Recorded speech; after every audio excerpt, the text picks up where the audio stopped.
Hello दोस्तों, session online classes में आप सबका स्वागत है। आज हम लोग पढ़ने वाले हैं पॉलिटी, और वो भी 2025 एसएससी एग्ज़ाम के लिए। ठीक है, चाहे वो सीजीएल का हो, चाहे वो सीपीओ हो, चाहे वो सीएचएलएस हो, चाहे वो एनडीओ, कोई भी हो, इसके लिए आल पॉलिटी है और बहुत ही महत्वपूर्ण है। ठीक है, तो आज हम लोगों की पहली जो हेडिंग है वो दी गई है भारतीय संविधान की विशेषताएं। ठीक है, यहाँ पर दी गई हैं भारतीय संविधान की विशेषताएं। तो आज हम लोग पढ़ने वाले हैं भारतीय संविधान की विशेषताएं क्या है। ठीक है, इसके बाद ये लिखा है future of the Indian constitution. ठीक है, और संविधान कॉन्स्टिट्यूशन, संविधान लिखा, संविधान दो प्रकार का है, वो भी लिखित संविधान और अलिखित संविधान। रिटन संविधान, इसके बाद है अनरिटन संविधान। ठीक है, अरे अनरिटन संविधान। अब हम लोग आगे चलें तो हम लोग अब पढ़ने वाले हैं लिखित संविधान। तो लिखित संविधान कौन सा होता है? तो लिखित संविधान में लिखित अंश क्या होंगे? ज़्यादा होंगे। और अलिखित संविधान में लिखित अंश क्या होंगे? जिसमें भी ज़्यादा होंगे। और लिखित संविधान में, अलिखित संविधान में अलिखित अंश कितने होंगे? कम होंगे। और लिखित संविधान में क्या होंगे? इसमें भी कम होंगे। नंबर दूसरा, लिखित संविधान निर्मित होता है और ठीक है, और अलिखित संविधान यह विकसित होता है। और लिखित संविधान की लागू होने की तारीख होती है और अलिखित संविधान की कोई तारीख नहीं होती है। इसके बाद पढ़ेंगे आगे नंबर 4, एकात्मक एवं संघात्मक एवं अर्ध संघात्मक सरकार संविधान हो सकता है। और इसमें एकात्मक यूनिटरी कोड। ठीक है, फिर इसके बाद नंबर 5 है न्यायपालिका शक्तिशाली होती है, इसमें विधायिका होती है। ठीक है, अब आगे हम लोग चलें। आगे दूसरा पॉइंट दिया है संविधान देश की राज्य व्यवस्था को तय करता है। ठीक है, तो संविधान देश की राज्य व्यवस्था को तय करता है, राज्य व्यवस्था की प्रगति। ठीक है, अब है अगला पॉइंट एकात्मक सरकार, शक्तियों का केंद्रीकरण। ठीक है, इसमें केंद्रीकरण का ब्रिटेन, फ्रांस, जापान, ठीक है, इतने सारे हैं। और इसमें सिर्फ एक ही, अपने इंडिया में सिर्फ एक सरकार शक्तियों का प्रयोग करता है। ठीक है, अब ऐसे सरकार गवर्नमेंट, पहला पॉइंट दिया है कम क्षेत्रफल कम जनसंख्या। ठीक है, केंद्र सरकार और राज्य सरकार के विवाद। ठीक है, अब नंबर 3 जो दिया निर्णय तेजी से लेगी। फिर इसके बाद कम खर्चीली होगी, मतलब कम खर्चा करेगा। अब इसके आगे चलते हैं संघात्मक संविधान। संघात्मक संविधान को क्या कहेंगे? Federal constitutional. ठीक है, इसके बाद है लिखित संविधान। ठीक है, लिखित संविधान में पहला, बड़े क्षेत्रफल, ज्यादा संख्या, केंद्र सरकार व राज्य स्तर पर विवाद होगा। इसके बाद निर्णयों में देरी होगी, अधिक खर्चीली होगी और क्षेत्रीय महत्वाकांक्षाएं। ठीक है, जैसे कि यहाँ पर शक्ति का बंटवारा होगा, जहाँ शक्ति का विकेंद्रीकरण होगा वहाँ ड्यू गवर्नमेंट, द्वैध सरकार, मतलब दो प्रकार की होगी, एक से एक केंद्र की होगी मतलब सेंट्रल, और एक स्टेट की होगी मतलब राज्य की होगी, है ना, दो सरकार होंगी। फिर यहाँ पर है अगला पॉइंट, भारत का संविधान अर्ध संघात्मक होता है। ठीक है, तो जैसे Indian constitutional is QC federal. ठीक है, फिर इसके बाद के सी वियर। ठीक है, इसके बाद जो अगला पॉइंट है हम लोग उसको पढ़ते हैं अब। तो जैसे सहकारी सहकारी संघवाद, ग्रेनावेल ऑस्टिन। ठीक है, फिर इसके बाद केंद्रीकरण के साथ संघ, आइबर जेनिंग्स। ठीक है, पर लिखेंगे परिसंघ, कॉन्फेडरेशन क्या है? ठीक है, तो कॉन्फेडरेशन क्या है? तो हम लोग पढ़ेंगे 13 कॉलोनीज होंगी। ठीक है, 13 कॉलोनी होंगी, सबसे कमजोर सदस्य स्वैच्छिक, है ना। फिर इसके बाद इधर आते हैं, इधर पढ़े यूएसए। 4 जुलाई 1773 में ब्रिटेन में अमेरिका अमेरिका क्रांति कब हुई थी? 1775 से 83 के बीच में। अगला पॉइंट दिया है 1777 में यूएसए में परिसंघ बना। यह परिसंघ 1781 से 89 तक क्या कार्य करता रहा। फिर अगला पॉइंट दिया गया है 1789 में खत्म हुआ। 1789 में अमेरिका का संविधान बन चुका था। कब? 1789 में अमेरिका का संविधान बन चुका था। रूसी क्रांति कब हुई? तो 1917 में हुई। ठीक है, अब हम लोग आते हैं संघ फेडरेशन क्या है? तो एग्जाम्पल देखो ऐसे यूएसएसआर तो union of Soviet socialist Republic. ठीक है, 1922 से 24 तक। ठीक, यूएसएसआर बना। फिर इसके बाद नंबर दूसरा फेडरेशन, तो उसे अलग लेने के लिए संधि को तोड़ना होता है। ठीक है, फिर इसके बाद यूएसए 50 स्टेट हैं और इसके बाद फेडरेशन है। ठीक है, अब हम लोग आगे चलते हैं। जैसे यूएसएसआर 1991 को टूट गया था। ठीक है, प्रेसिडेंट मिखाइल गोर्बाचोव थे। इसके बाद देखिए स्टेट रेसिड्यूरी पावर अवशिष्ट शक्तियाँ। ठीक है, फिर इसके बाद संप्रभु और स्टेट का अधिकार। ठीक है, हम लोग आगे चलें, आगे पढ़ते हैं। संघ मतलब यूनियन, संघ क्या है? ठीक है, संघ क्या है हम लोगों की हेडिंग है। इसके बाद हम लोग इसको पढ़ें। इससे राज्य अपनी पारंपरिक सहमति से अलग नहीं हो सकता है। ठीक है, कॉन्फेडरेशन, फेडरेशन, यूनियन। ठीक है, तीनों दिए गए हैं यहाँ पर। हम देखो 1857 की क्रांति। 1857 की क्रांति क्या है? तो हम लोग आज ये पढ़ेंगे 1857 की क्रांति क्या है।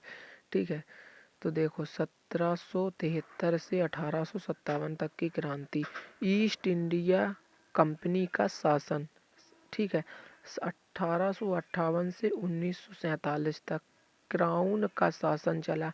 इसके बाद 1858 एक्ट आया। ठीक है, फिर ये ब्रिटेन का सीधा नियंत्रण हुआ इसमें। ठीक है, ब्रिटेन का सीधा क्या हुआ? नियंत्रण हुआ।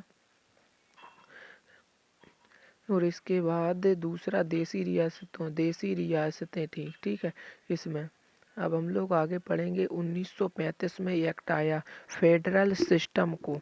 ठीक है, संघीय व्यवस्था को अपनाया गया कनाडा मॉडल में। ठीक है, अब इसके बाद अगला पॉइंट दिया संविधान देश की सरकार। संविधान देश की सरकार का स्वरूप बताता है। ठीक है, इसके बाद अगला पॉइंट दिया है संसदात्मक सरकार। राज्य का प्रमुख अलग, शासन का प्रमुख अलग। तो जैसे कि राज्य का प्रेसिडेंट है ना, राष्ट्रपति, और प्रमुख अलग होगा तो पीएम होगा, मतलब प्रधानमंत्री। अब इसके बाद अध्या अध्यात्मक सरकार राज्य शासन का प्रमुख एक ही व्यक्ति होता है। ठीक है, अर्ध अध्यात्मक सरकार है तो दोनों के लक्षण हैं। अब अगला पॉइंट है संविधान का वर्गीकरण, क्लासिफिकेशन ऑफ कॉन्स्टिट्यूशन। ठीक है, ये हेडिंग है, हम लोग पढ़ने वाले हैं। पहला पॉइंट तो उद्गम या उत्पत्ति के आधार पर निर्मित भी है और विकसित भी है। अब इसके बाद आगे हम लोग पढ़ते हैं। तो नंबर 2 है शासन प्रणाली के आधार पर। तो राजतंत्र भी है इस, और लोकतंत्र भी है। लोकतंत्र किसे कहेंगे? जो जनता द्वारा चुना जाए। और राजतंत्र क्या किसे कहते हैं? जो राजाओं के द्वारा, मतलब राजा का बेटा राजा, है ना, तो ये होता है। और नंबर 3 दिया गया है संशोधन के आधार पर। तो कठोर भी होता है और लचीला भी होता है, ये दोनों होता है संविधान। संघ के आधार पर तो संघात्मक और एकात्मक, है ना, संघात्मक और एकात्मक, ये भी नहीं हो सकता।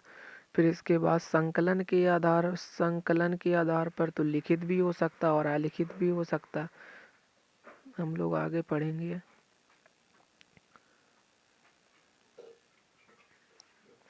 जैसे कि अब लिखित लिखित संविधान, ठीक है। अब इसमें पॉइंट आया लिखित संविधान, तो पहला दिया गया यूएसए, तो 1989, ठीक है, सबसे पुराना लिखित संविधान, ठीक है। यूएसए को सबसे पुराना लिखित संविधान है, इसके बाद फ्रांस का है, फिर पाकिस्तान का है, फिर भारत का है, ठीक है। तो अब अलिखित संविधान, अब बात करते हैं अलिखित संविधान, तो 1215, ठीक है, 15 जून, मैग्ना कार्टा, ठीक है। अलिखित संविधान ब्रिटेन का है, कनाडा का है, न्यूजीलैंड का है, सऊदी अरब का है, इजराइल का है, ठीक है। अब लिखित संविधान की बात कर लेते हैं। सबसे छोटा संविधान मोनाको का है, ठीक है। सबसे छोटा संविधान कहाँ का है? मोनाको का, ठीक है। और 3814 शब्दों के आधार पर है, और ठीक है, बात करते हैं अनुच्छेद के आधार, ये अनुच्छेद के आधार पर सबसे छोटा संविधान, ठीक है। तो ये आर्टिकल यूएसए का है, 7 आर्टिकल्स हैं, 7762 इसमें वर्ड है, मतलब शब्द। सबसे पुराना लिखित संविधान, ठीक है। अब आते हैं, इसमें बात करते हैं भारतीय संविधान के जनक। तो भारतीय संविधान के जनक भाई बी आर अम्बेडकर बाबा साहेब है, ठीक है। लिखा गया है प्रेम बिहारी नारायण ने, ठीक है। राय ज्यादा इंग्लिश में लिखे थे, और इनके गुरु कौन थे? अंतिम पेज पर उन्होंने अपने गुरु का नाम भी लिखा था, राम प्रसाद सक्सेना, ठीक है। फिर लिखे हिंदी में बसंत कृष्ण वह, ठीक है। अब इसके बाद सबसे नया संविधान तो क्यूबा का है, 2019 में बना। एशिया का सबसे पुराना संविधान है जापान, 1889 में मिजी संविधान, ठीक है। इसके बाद बात करते नंबर 1 की, भारतीय संघवाद को सहकारी संघवाद किसने कहा था, ठीक है। तो अब हम बताते हैं आपको किसने कहा था। तो मॉरिस जोन्स ने, आइवर जोन्स ने, फिर लिखेंगे बी आर अम्बेडकर ने, या ग्रेनविल ऑस्टिन ने, ठीक है। तो अब नंबर 2 है, नंबर 2, निम्नलिखित में से कौन सी भारतीय संघवाद की अभिलाक्षणिक विशेषता नहीं है? तो बताओ। संघबद्ध होने वाली इकाइयां संघ बनाने के लिए सहमत है, नहीं है।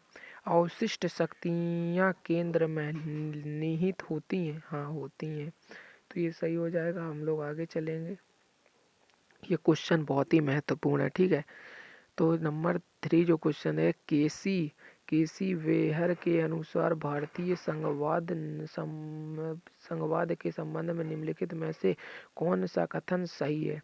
तो बताइए। सहायक एकात्मक सिद्धांत वाला एक संघीय राज्य नहीं है, सहायक एकात्मक सिद्धांत वाली केंद्रीय सरकार नहीं है, और यहाँ पर क्वेश्चन जो सही आंसर दिया है सहायक सहायक संघीय सिद्धांत के एकात्मक राज्य, ठीक है।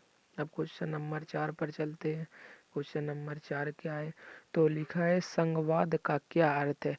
तो देश में सरकार के एक से अधिक स्तरों का अस्तित्व, तो यही इसका क्या है?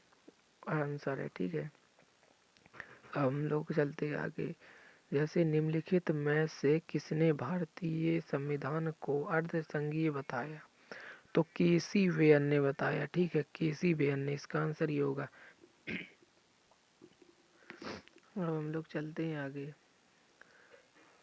नंबर 6, क्वेश्चन नंबर 6 में आते हैं। तो भारतीय संविधान में सरकार का अर्ध संघीय रूप संविधान से लिया गया है, तो किससे लिया है? कैनेडियन से, ठीक है, कैनेडियन से लिया गया है। अब हम लोग आगे चलते हैं, आगे पढ़ते हैं हम लोग। निम्नलिखित में से कौन भारतीय संविधान की